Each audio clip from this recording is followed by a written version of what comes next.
ஆற்காடு அருகே குடும்பத்தோடு மது அருந்திய சகோதரர்கள் இடையே ஏற்பட்ட தகராறில் மாற்றுத்திறனாளியான அண்ணனை போட்டு தள்ளி அடித்து கொன்ற தம்பியால் அப்பகுதியில் பெரும் பரபரப்பை ஏற்படுத்தியுள்ளது. ராணிப்பேட்டை மாவட்டம் ஆற்காடு அடுத்த சாத்தூர் கிராமத்தை சேர்ந்தவர் கூலி தொழிலாளியான சிவா. இவர்களுக்கு 3 மகன்கள் உள்ளனர். சிவா கடந்த சில நாட்களுக்கு முன்பு உடல்நலக்குறைவு காரணமாக உயிரிழந்து விட்டார். இந்த நிலையில் தாயுடன் வசித்து வந்த சரவணன் மற்றும் சத்தியமூர்த்தி, சவுந்தர் ஆகிய மூவரும் ஒன்றாக குடும்பத்தோடு இருந்து வந்த நிலையில் மூத்தவன் சரவணன் மாற்றுத்திறனாளி இவருக்கு கடந்த 10 ஆண்டுகள் முன்பு புனிதா என்ற பெண்ணுடன் திருமணம் நடைபெற்றது. ஒரு ஆண் மற்றும் ஒரு பெண் என 2 குழந்தைகளுடன் கூட்டு குடும்பமாக வாழ்ந்து வந்துள்ளனர்.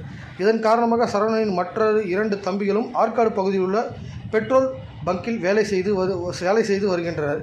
இந்த நிலையில் சரவணன் மற்றும் சத்தியமூர்த்தி, சவுந்தரராஜன் ஆகிய 3 பேரும் சம்பவம் நடைபெற்ற நேற்று அவர்களது வீட்டின் அருகே மது அருந்தியதாக கூறப்படுகிறது. இதில் மது அருந்திய போது வீடு கட்டுவது தொடர்பாக ஏற்பட்ட தகராறில் ஒருவருக்கொருவர் வாக்குவாதம் ஏற்பட்டு இறுதியில் அது கைகலப்பாக மாறி மாற்றுத்திறனாளியான சரவணனை உடன் பிறந்த தம்பியான சத்தியமூர்த்தி கீழே தள்ளிவிட்டு உருட்டுக்கட்டையால் தாக்குதல் நடத்தியுள்ளார். இதில் சுருண்டு விழுந்து சரவணன் சம்பவ இடத்திலேயே இரத்த வெள்ளத்தில் பரிதாபமாக உயிரிழந்ததாக தெரிகிறது.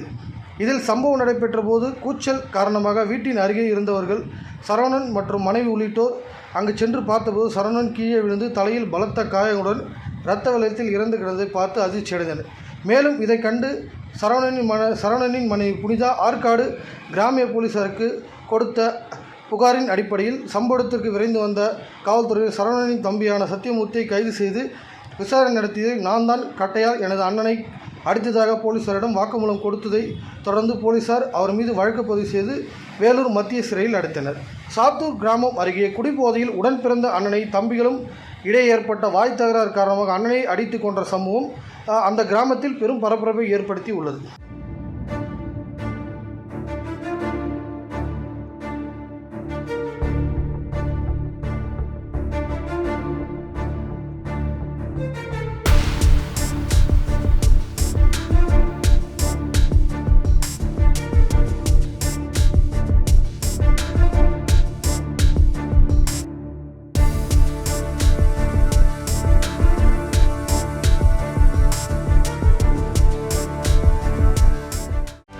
செய்திகளை உடனுக்குடனும் துல்லியமாகவும் தெரிந்து கொள்ள சப்ஸ்கிரைப் பண்ணுங்க.